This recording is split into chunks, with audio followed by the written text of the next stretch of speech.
नमस्कार मंडळी, स्वागत आहे तुमचं माझ्या या खास व्लॉगमध्ये। आज आपण बनवणार आहोत एकदम कुरकुरीत आणि चविष्ट उपवास स्पेशल रेसिपी साबुदाणा वडे। उपवास म्हटलं की पहिलं नाव येतं ते कुरकुरीत आणि खमंग साबुदाणा वडा। चला तर मग लगेच सुरुवात करूया। इथे मी साबुदाणा 6 ते 7 तास भिजवून घेतला आहे। साबुदाणा भिजवताना तो स्वच्छ धुवून त्यातील पाणी काढून टाकावे। त्यानंतर तो एका बाउलमध्ये घेऊन त्यात फक्त साबुदाणा बुडेल इतकेच पाणी घालावे। हा साबुदाणा रात्रभर किमान 6 ते 7 तास भिजवून ठेवावा, त्यामुळे तो सुंदर मोकळा होतो। आता यामध्ये उकडलेले बटाटे, हिरव्या मिरचीची पेस्ट,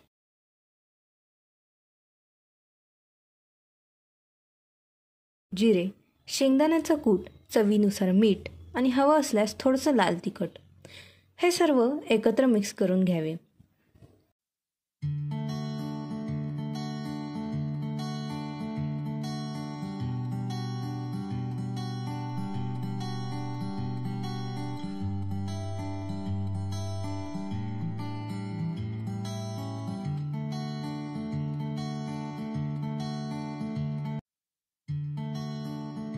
बटाटे चांगले स्मॅश करावे।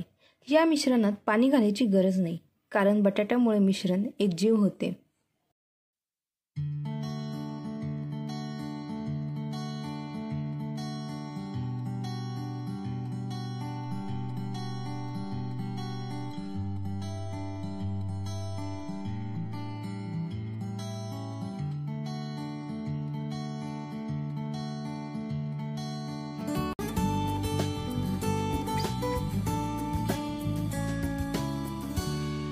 मिश्रण एकजीव करून त्याचे गोल वडे करून घ्यावे।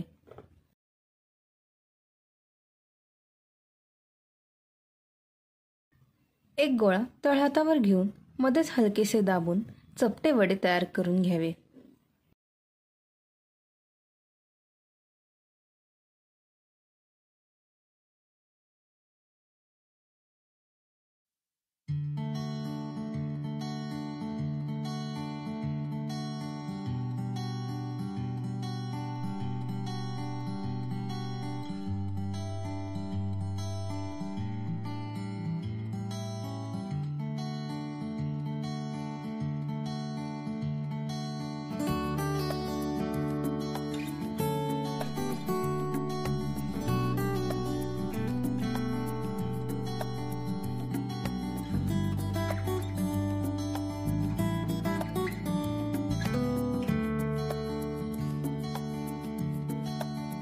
एकीकडे कढईत तेल गरम होऊ द्या।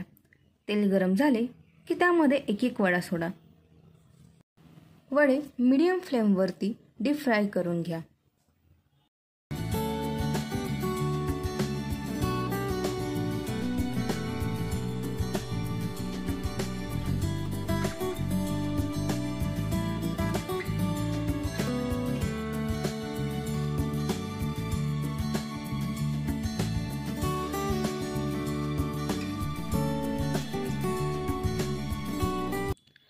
एका बाजूने वडे खरपूस तळून झाल्यावर ते सावधपणे पलटून दुसऱ्या बाजूनेही तळून घ्या।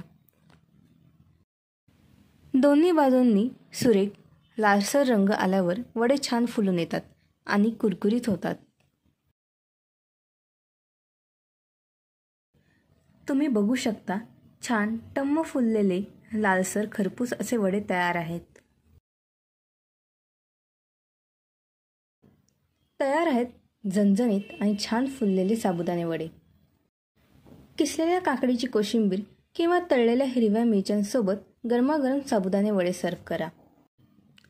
तुम्हाला रेसिपी आवडली असल्यास लाईक करा, शेअर करा आणि अजून अशाच भन्नाट रेसिपींसाठी चॅनलला सबस्क्राईब करायला विसरू नका। धन्यवाद।